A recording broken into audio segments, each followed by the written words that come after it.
Maisha mapya yamerejea katika mandhari ya Arabal, eneo bunge la Baringo Kusini, baada ya Wakenya hawa kutelekezwa kwa zaidi ya muongo mmoja.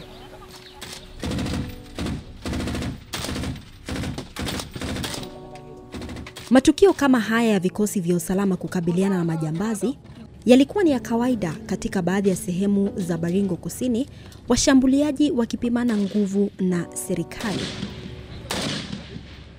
Wengi walipoteza maisha. Maelfu kufurushwa na mali ya thamani kupotea kutokana na ukatili wa wezi hao ambao walikuwa wametawala katika maeneo haya. Hasara ya pita hiyo naulete shida sana. Hakuna kitu nasema ati wewe anapata, sisi napata na wanauliwa ng'ombe hapa nini, watu napata watu na kufa. Poteza mbuzi karibu mara 2, nikapoteza ng'ombe mara 2. Hii ilikuwa duka yetu ya kutusaidia na mwenyewe aliuawa. Na tumekuwa na hiyo shida kwa miaka 25. Tumepoteza zaidi ya watu 474.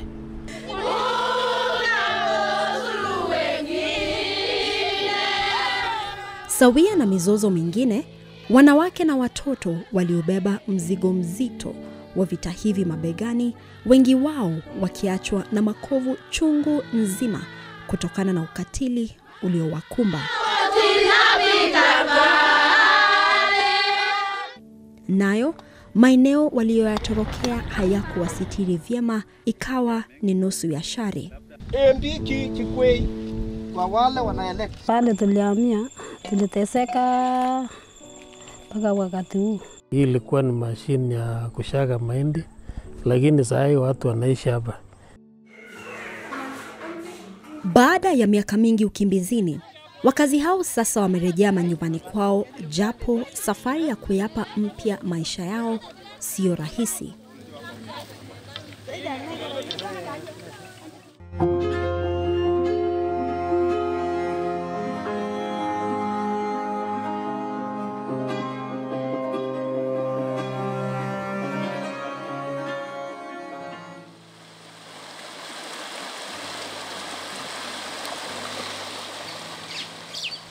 Watoto hawa wanaogelea katika mto Arabal ulioko Kapindasum, eneo ambalo hakuna aliyeweza kukanyanga miaka ya awali.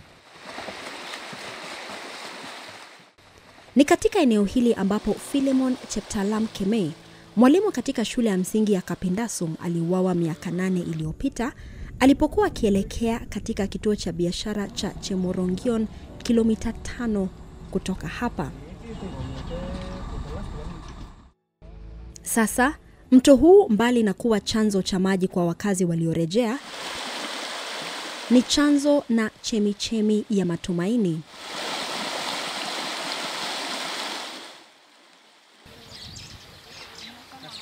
Mita chache kutoka eneo hili ni makazi ya Targog Kiprais, mwenye umri wa miaka 76, mojawapo ya familia za kwanza ambazo zimerejea kujenga upya maisha yao. Akiishi na wajukuu wake wawili, amejenga nyumba ya kumsitiri kwa muda karibu na kambi ya maafisa wa GSU, anapoendelea kujenga nyumba nyingine katika shamba lake. Amekuja kuangalia nyumba amekwisha. Sasa sasa nakuja kuishi hapa kwa sababu kama kuishi hapa natengeneza sasa nyumba.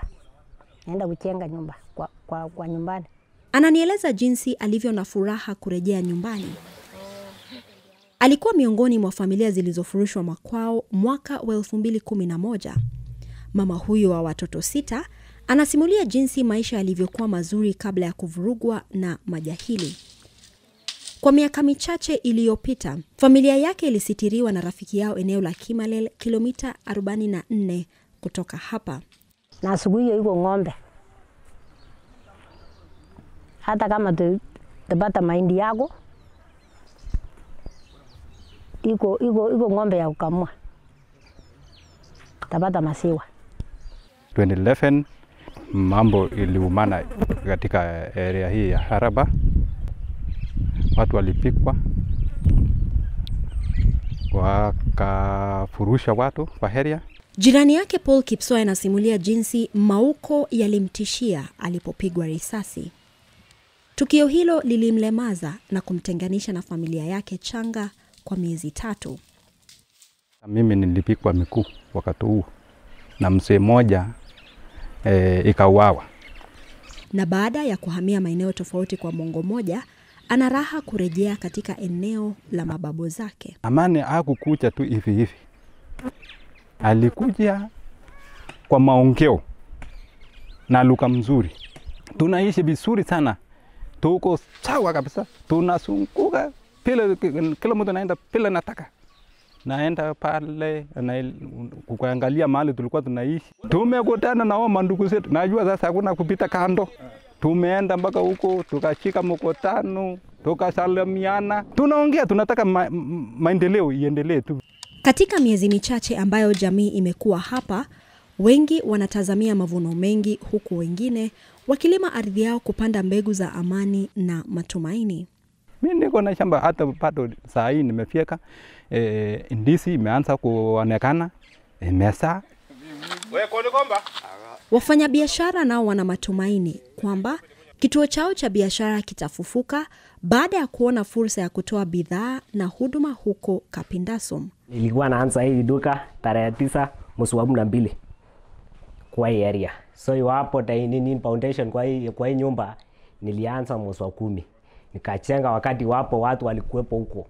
Watu hawakuwepo hapo. Iwapo si tulikuwa na askari na wajamaa wenye wanachenga nini taraja. Januari mwaka 2023, eneo hili halikuwa linapitika. Hii leo tunaelekea katika eneo la Ramacha ambapo wakazi wameanza kurejea baada ya kuwa mahame kwa zaidi ya mwongo mmoja. Sababu kuu ni kuwa risasi zimenyamaza.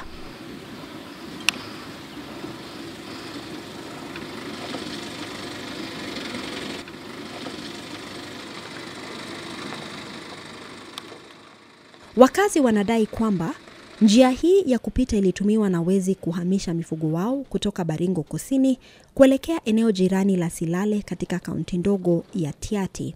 Tumekuta tuko kama jamii 3 katika area hii. Jamii ya Watugen, jamii ya Pokot na jamii ya Welchamus. Na kwa hiyo miaka yote from 1990 mpaka hiyo wakati mambo ilitokea, tulikuwa tunaishi tu vizuri. Ilianza tu wizi ndogo ndogo, ile tu kuiba ng'ombe, kuiba ng'ombe moja, kuiba mbuzi 2, hivyo. Pokot walianza kutozana Welchamus kama 20 years ago. Jamii wa Tugen wali retreat kidogo kukuja hasa pande ya Ramacha. Jamii wa Pokot ni kama nao wakabaki pande ile. Lakini ukweli ni kwamba watu walikuwa wanaiba, wenye wanaishi hapa wanaweka hiyo ng'ombe kwa maboma yao, alafu wakati wanahama wanapitia nje ya Karau. Tena ile kitu ilichangia, unajua hiyo ndio ile yani ile route ambayo wanatumia wakati hii watu wanahama. So ile kitu ilichangia Karau iitwe ni mahali ya kuficha wezi, ni ile exit na entry route ya kwenda upande ile ya Silale na kukuja pande. Ilivyotambulika hapo awali kama ardhi isiyomilikiwa na mtu, majahili waliligeuza eneo hili kuwa uwanja wao wa michezo michafu. Wakati amani huko inakuja, hata hakuna mwenye alikuwa anakanyaga hapa. Vijana sasa wanakuja wanafanya mambo yao wapi? Hapa. Na hiyo watu unakuta hata hawezi jitambua. Ukiuliza wewe ni kijana nani? Ile kitu anakujibu wewe unaniuliza kama nani? Si wewe ni raia kama mimi? Wewe si chief? Wewe si MBR, wewe si askari, wewe unaniuliza wewe ni kijana nani kama nani? Na sasa hiyo mtu anataka kukupiga risasi. Sasa watu sasa wakaingia msituni. Na sasa watu wakawa sasa mpaka ni kama ikawa na maadui na kila mtu. Kwa sababu hata maaskari ukipatana kwa njia, wewe tu unatoroka, ni kama wewe ni jambazi. Hali hii haikuwasaza wakazi na ukatili wa maafisa wa usalama waliokuwa wakiwatafuta wezi hao waliokuwa wamejihami kwa bunduki. Na huo ukawa mwanzo wa uhasama kati ya wakazi na asasi za usalama. Sambaratika kwa uchumi, unapata hata ng'ombe yako inapatikana kwa barabara na kitengo ya serikali wanafyeka. Ndio hiyo ukame, nini, ukosefu wa nyasi, mambo mingi karibika. Hata mambo ya njaa, mambo ya hata hospitali wa mama wanajifungua kwa njia, hakuna hospitali, watoto wengi hata waliweza kupotea katika hiyo hali ya kutokuwa na hiyo usalama. Kwa sasa hatuna shida na gari yote ya serikali. Kitambo bana hapa ilikuwa tu ikionekana tu ilikuwa tu ni mambo ni mbaya. Ukiona tu wewe ni ukate shortcut, polisi naye wakupige marisasi. Ilikuwa mambo mbaya. Hamwezi onana. Wakati ulifika ambapo viongozi wa jamii na vikosi vya usalama waliona ni vyema kubadili mbinu zao za kukabiliana na ujambazi. Mbeleni ilikuwa ni wakati security wanakuja, unakuta tunaungana pamoja, tunaangalia upande ule wa adui pekee. Sasa ilifika mahali tulianzia upande ule mwingine, kuongea na wao na kushirikiana pamoja na wao na tukawasikiza na wakatupatia ni sababu gani hii. Mara ya kwanza ilikuwa rahisi. Kwa sababu hata wakati tulikuwa tunaelekea pale tulikuwa na security team, wakiona tu gari ya askari wanatoroka. Walikuwa tayari hata kupigana wakati mwingine. Sababu wamezoea tu wakionekana ni kupigwa. Lakini wakati tuliwakaribia na kuanza kuwaita na kuongea pamoja na wao, ikakuwa hata wakaanza kuchangamka na kukuja. Wakati mwingine unaweza kukutana hata na wale wafugaji ambao wanapeleka ng'ombe zao, unawaita, unawajulia hali, ukiwa na maji unawapatia, ukiwa na chakula kidogo unawapatia. Hiyo ujumbe inaenda mbali. Na tumetoka juzi hapa kwa Karau. Watoto wangu walikuwa nyumbani. Sasa nikakuja ndio watoto wangu waingie shule kwa hii shule ya Ramaja. Ili kuimarisha uhusiano huu na kujenga uaminifu, kitengo cha ndani cha GSU ambacho ni kambi ya karibu ya usalama kwa wakazi hawa kimekuwa kikiwapa maji ya kunywa kila siku. Maji ya kunywa ni kenye tu Loshago anatuleta kupatia mamtungi, hiyo ndio maji mzuri yenye tunapata, lakini ingekuwa ni hizo tungekunywa tu hizi. Sasa hii watu wanatembea free miguu kutoka hapa mpaka Chemorongon. Urafiki huu ulifanya jamii kufunguka zaidi kwa vikosi vya usalama na kuwaalika katika makazi yao, kinyume na hali ilivyokuwa hapo awali.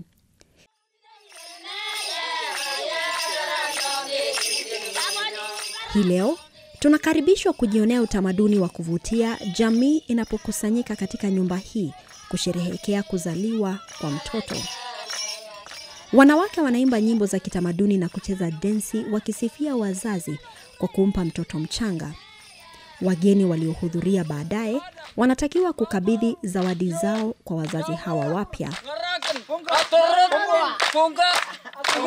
Hizi ni baadhi za familia ambazo zimerejea kutoka milima ya Karau, ambako walikuwa wametafuta hifadhi wakati eneo hili lilipogeuzwa na kuwa la vita kati ya polisi na wezi hao wa mifugo. Ile mtu alikuwa anaishi maisha hapo mbeleni, bado hatujafika hiyo kiwango.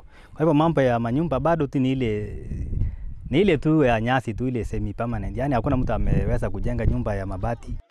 Tukiendelea na hii, tunaona watu wengi wako na mpango ya mtu kununua mabati kisha ajenge.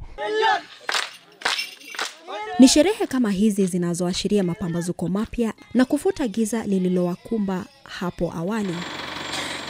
Hata hivyo, mchakato wa kujenga upya sio laini kwa wengi. Hivi ndivyo usiku unavyoonekana kwa wengi wa hawa wanaorejea. Magdalene Chepserta ni miongoni mwa familia 4 ambazo zimetafuta makazi ya muda katika shule ya sekondari ya Embosos. Ama kweli, mwanzo wa jambo ni jambo, wameanzia hapa. Pale tulihamia, tuliteseka mpaka wakati huu. Sasa tukakuja tu juzi tunasema si Mungu tutasaidia sisi. Sasa tunakuja sasa tulikuja kukaa hapa alafu tusikie vile maisha yataendelea.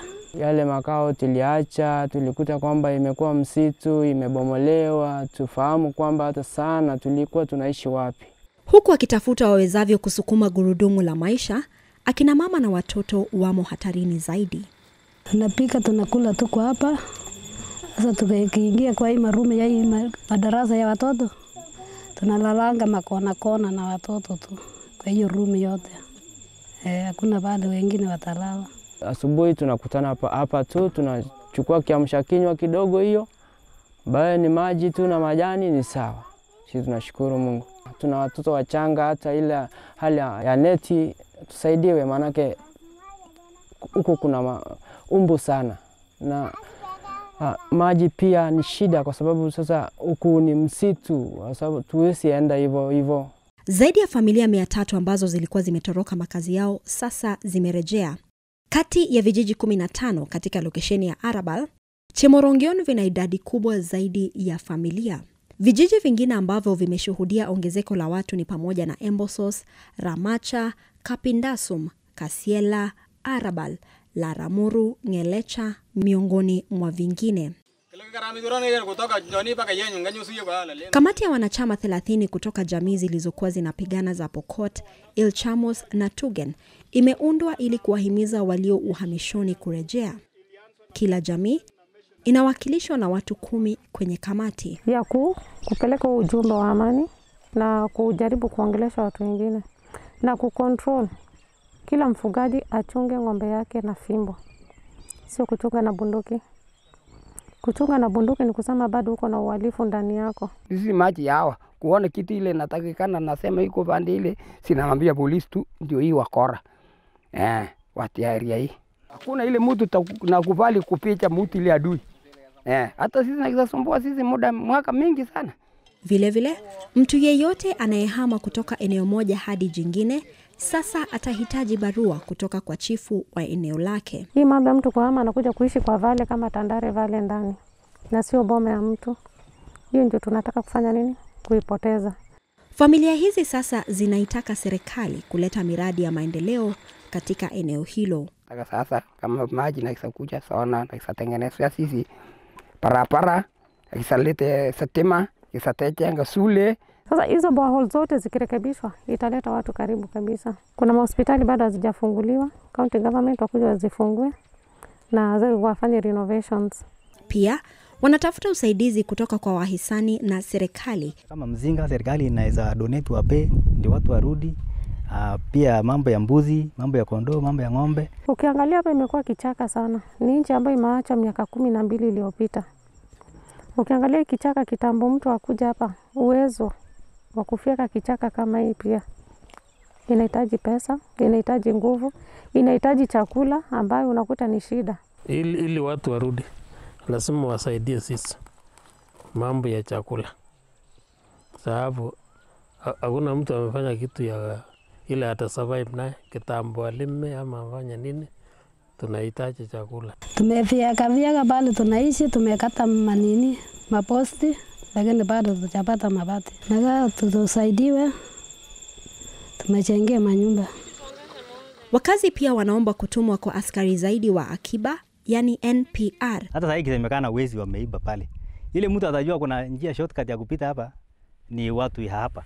Askari hawezi toka Chemorong'o ama hawezi toka Mkutani na ajue kuna njia ya kupita hapa ambaye atajua mahali ya kwenda kungojea mkora. Najua hiyo silaha yenye ilitumika kuua watu wako nayo. Unajua hata ukiwa na rungu ukikosana na mtu atatoa rungu kukonge. Kile serikali angefanya ile mzuri ni kufanya disarmament. Katika juhudi za amani zinazoendelea, baadhi ya shule zilizokuwa zimefungwa kwa sababu ya ujambazi zimefunguliwa na tayari zinashuhudia ongezeko la idadi ya wanafunzi.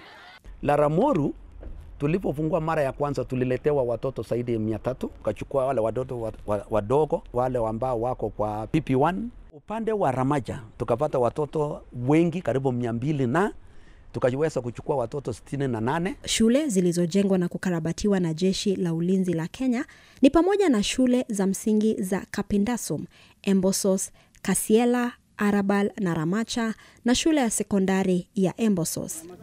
Kazi hizi zimekuwa chini ya operesheni Maliza Uhalifu ambayo ilishuhudiwa kutumwa kwa KDF kuimarisha vikosi vya usalama kuondoa majambazi kutoka kaunti 6 eneo la kaskazini mwa bonde la Ufa. Na huku eneo hili likifurahia matunda ya amani, mashambulizi yametukia hivi majuzi katika eneo bunge jirani la Baringo Kaskazini na baadhi ya maeneo katika kaunti za Pokot Magharibi, Samburu na Elgeyo Marakwet. Asasi za usalama zinasema kuwa wezi hao wanabadili jinsi wanaleta uharibifu, kwani sasa wameelekea barabarani kulenga madereva na wasafiri.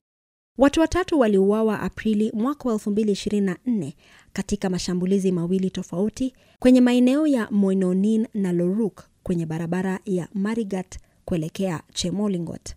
Kuna watu ambao hawapendi amani, so wanajaribu kufuruka watu ili watu warejee kwa ile tabia, nao wapate kununua mifuko kwa bei ya chini. Kutokana na hali hii, Wizara ya Usalama sasa imetangaza kwamba askari wa akiba wanaohudumu katika bonde la Kerio watafanyiwa udadisi upya. Ile tabia ya hapo awali yenye tuliwaachia mwanasiasa wa big NPR, hiyo imekwisha. Lazima itoke community na itoke sub-county security team, alafu our intelligence team wataangalia rekodi yao. All this NPR kutoka leo kwenda mbele watakuwa na accountability mechanism ya kureport kwa OCS. Na hakuna NPR tutakubalia sasa kuwa anazima simu. Lazima tukisikia NPR kuna raid mahali, tunafanya head count ya NPR kuuliza uko wapi, uko wapi, uko wapi. Kwa sasa, wakazi wanatumai kwamba ujambazi utakoma sio tu katika kaunti ya Baringo, bali katika maeneo yaliyoathiriwa kaskazini mwa bonde la Ufa. Ruth Sarmui Chesenge, NTV.